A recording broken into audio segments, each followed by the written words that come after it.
The empire building is about to begin. Hello and welcome back everyone to another episode of Civilization VI Rise and Fall with iBluairJgR, Gaming for Comedy. We're back and it's time for us to continue the growth of the Scottish Empire. And also, I think it's about time we change the name of our city. It's called Sterling. I'm going to make it Bluetown. No. BLU Town. There we go. So we've got our home city of Bluetown.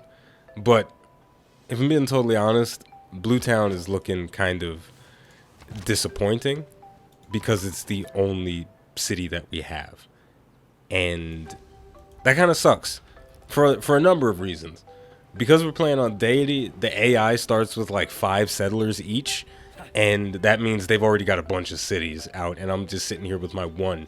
So we've really got to come up with a plan to push the development of our empire and grow and expand before all of this lush territory gets claimed by one of our enemies. Now, we just finished construction of our holy site, which is nice.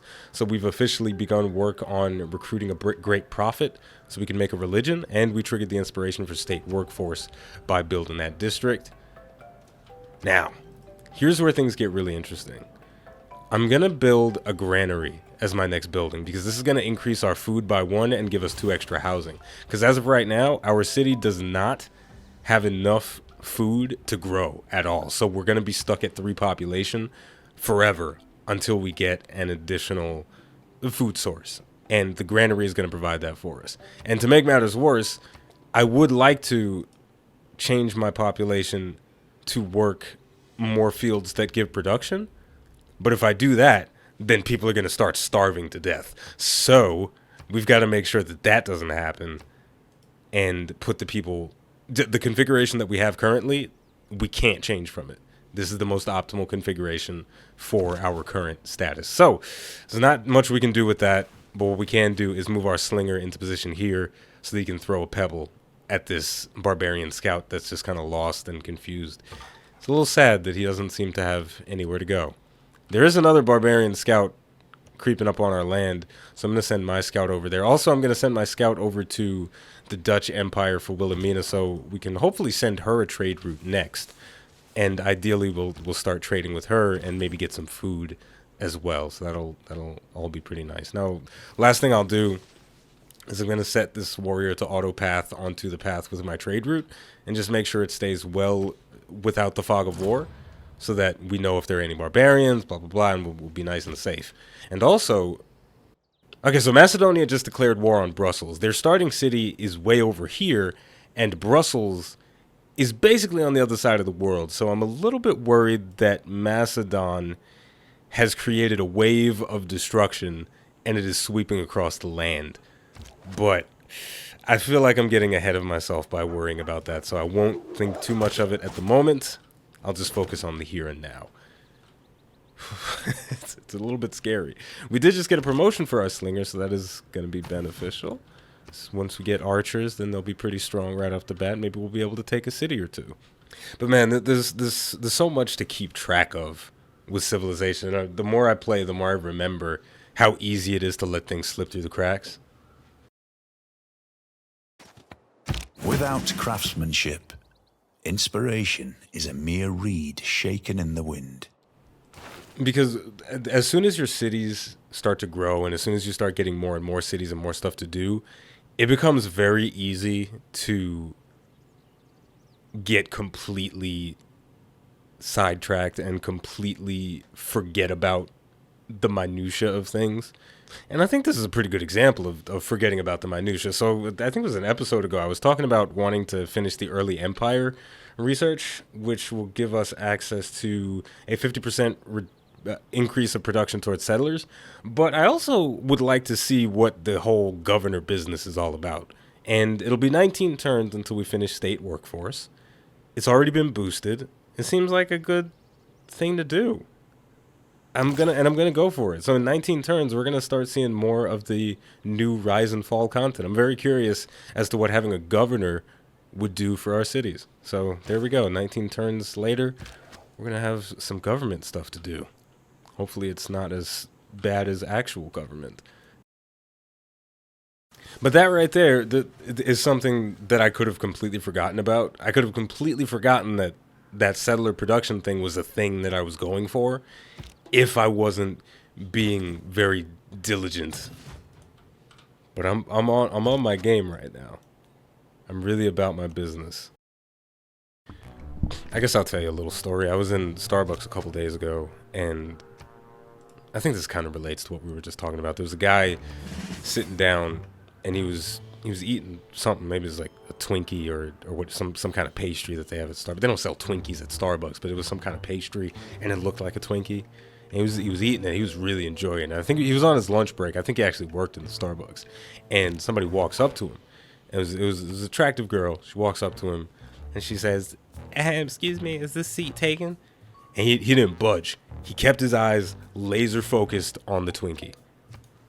And she said, "Is anybody sitting here?" And just no response. He didn't even have headphones in, but he was just in that Twinkie, just in it. Twinkie's delicious. Doesn't say shit.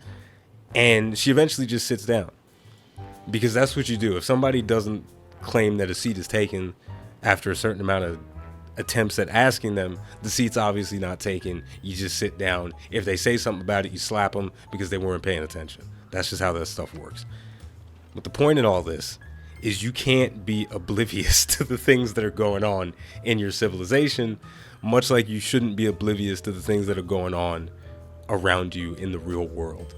Now, right now, I'm just spamming the next turn button because we got a lot of stuff automated, but our scout just walked up to one of Wilhelmina's cities, and we're seeing a little glimpse of what she's got going on. From what we see so far, she doesn't have a crazy military going on.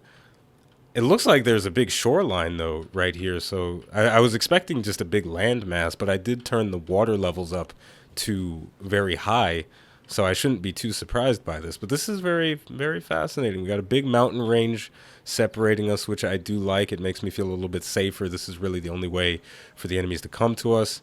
But also, we got a waterway, which I really enjoy playing Civ on the coastlines. It's a lot of fun for me. I just like boats. I think they're cool. Even though I don't build them a lot, I should. And let's keep exploring Wilhelmina's territories with our scout. She is pumping out settlers. She's got a warrior over here. Got some quarries, jade and whatnot. I'm excited to start trading with her. She's definitely got resources that we could take advantage of.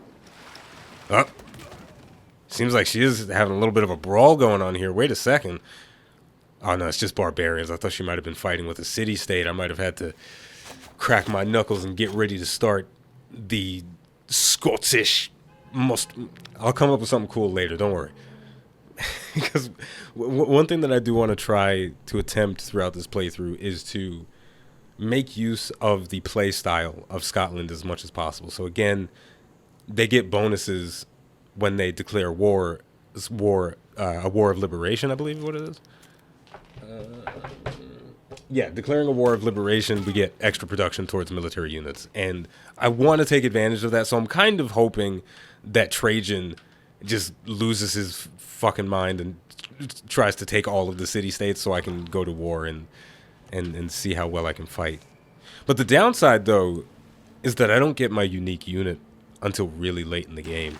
Yeah, it's going to be about 700 turns until I get my unique unit, so the early game battles for me are going to be a bit difficult, but nothing we can't handle. On the bright side, or on a different note rather, we just finished our granary.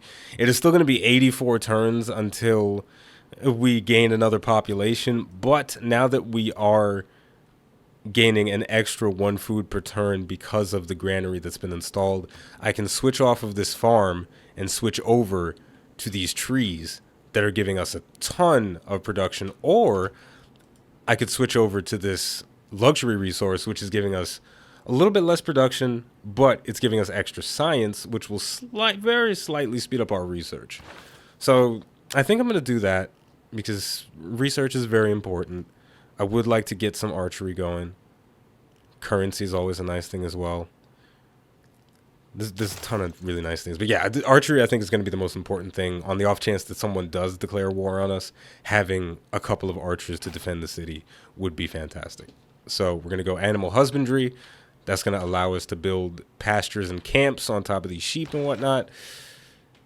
After we finish that, we'll probably go to irrigation because my second city is going to be Banana Town. I'll name it Banana Town.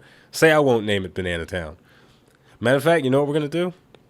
I'll tell you what we're going to do. As soon as I said, here's what we're going to do, I thought of like 10 different things that I could do. But I'm going to start building my settler finally. So 17 turns from now, we're going to have a new city potentially spring up. Our trade route is almost back home, which is pretty nice. This is going pretty quickly. So I'm going to stop it as soon as it gets back home. So I'm going to send my units over this way just to keep an eye on this land. If Trajan happens to be exploring this way, if Trajan does have a settler over here coming towards my area, and matter of fact, just so that we know what's going on, my area. If Trajan builds anything past this line, I will disintegrate him from existence. Just understand that. Matter of fact, move it up. There. If Trajan builds anything past that line, I will destroy him. Civ makes me laugh. Oh, shit. Well, this isn't cool. So Wilhelmina just completed a civic that gives her access to the closed border policy. And she's trapped my scout in between the borders of two of her cities. So, can we make a deal, sweetheart? Oh, no, she's denounced me. I don't think you can have open borders with people that have denounced you.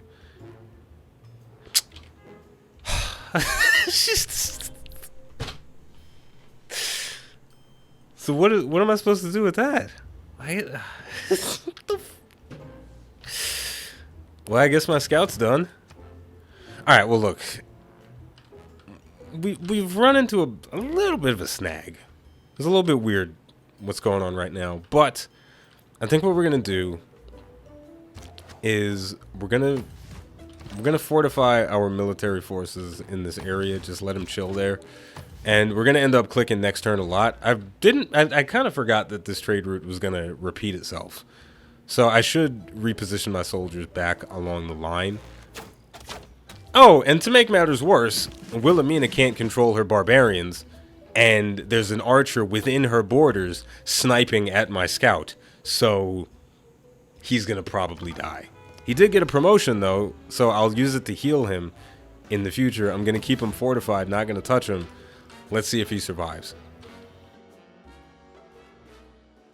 Alright, so besides this whole Wilhelmina scout situation being ridiculous, we did just finish the research of state workforce, which means we've unlocked the ability to make a government building and governors. So we now have the opportunity to appoint a governor to our civilization. This governor will be a powerful and productive asset when assigned to one of our cities. I suggest we choose a candidate as soon as possible.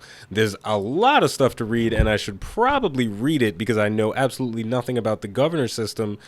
So what's going to happen now is I'm going to read this stuff, and then we'll be right back. Okay. I just skimmed through this giant block of text, and there's a lot of interesting stuff here. I'm going to read through a couple of the points that I think give a nice summary of what's going on. If you already know about the governor system, I do apologize. This part might be a little bit boring, but for anybody that is watching that doesn't play Civ, I just want to help you out. We'll get through it together. Don't worry. There is a fast forward button for a reason. Just hit it a couple of times, and you'll probably be over this boring stuff. So, governors allow players to manage cities and their civilization in the following ways. Appointing governors with unique strengths and abilities to serve their civilization. Promoting appointed governors to unlock new abilities and effect. Assigning an appointed governor to a specific city within their civilization. Using assigned governors' special abilities to gain various unique effects in that city. Using assigned governors to increase the process of establishing a stronger loyalty in the city. There are 7 different governor types, and that pretty much covers the gist of it. So there's governors, they do stuff for the city, they have promotions so they can level up, and they're very valuable. That's the gist of it. So it is equally important to have a happy and engaged workforce. as it is to have a profitable bottom line. Ah, yeah, here we go. Okay. I just read through some of the basic buffs for the different governors, and Mangus the Steward is clearly the guy that we need. His first buff is Groundbreaker, and we get plus 100% yields from plot harvest and feature removals in the city. So we can use our builders to chop down trees and clear out marshes and swamps and things, and that gives us resources depending on what we clear. This guy basically doubles the yield from that. That's going to be nice. But his second benefit is amazing. Plus 20% growth in food growth in your city, and your trade routes provide additional food. This is definitely what we need. My boy Mangus coming in with the shit grin. He about to whip this city into shape. Okay. So we're going to assign him to Blue Town. Is now on their way. And shut up. Literally just read this. Now, with all of that said and done, we're going to take a little break. When we come back, our settler is going to be out and about. He's going to be moving to his position, and we're going to get officially our second city up and running. Oh, man. The epic journey. It is officially done. May I make a suggestion? That shit says rebellion starts in 7 turns. What the fuck happens during a rebellion? Oh no. 7 turns? You telling me I build the city and in 7 turns they just rebel? We have completely lost the loyalty of one of our cities, and it has declared its independence from us. To reclaim it, we must win back its loyalty, or bring military force. Oh. I feel like I've lost completely because my city's revolted against me. My first attempt at venturing out from my main city was an absolute disaster because I didn't know anything about the loyalty mechanic. So now we've got 2 war. I mean, I guess theoretically I could destroy the city and take it back, be like, bitch, y'all not leaving. That doesn't seem like the best course of actions, you know what I'm saying? That feels like probably not the best way to approach things. As it turns out, going to war with the recently liberated city that I settled is not the best option. So what we're going to do is we're going to restart a new campaign on a freshly generated map with Robert the Bruce a second time, and we're going to play through again from turn number 1. But what I'll do is I'll fast forward through a lot of the beginning stages until I get to a point where I feel like the new playthrough is at the same spot where this playthrough left off. So most likely when I settle my second city, only this time it will be a city that won't revolt as soon as it gets founded. So overall, this was a pretty interesting learning experience about the new mechanics for Rise and Fall and just reacclimating myself to Civilization in general. So with all of that said, do not fear, Civ VI playthrough is going to keep going for a very long time. I definitely want to complete a marathon game. I'm having a lot of fun, and I hope you're having a lot of fun watching it. To wrap things up, I'm going to leave you with a little bit of hindsight as I was reflecting over the 120-something turn history of Scotland. I realized that I made a lot of terrible decisions, and one of them was about rice. Also, I should have built something on top of this rice a lot sooner because that would have helped my city grow a lot faster. I did a lot of stuff wrong. And to be perfectly honest, I didn't even know there was fucking rice here the whole time. I went through, we were just talking about paying attention to stuff. I didn't even know there was rice on this tile for the last 123 turns, basically. I had no idea there was rice there. That's why I put a farm up here. I put a farm here because I didn't know there was fucking rice.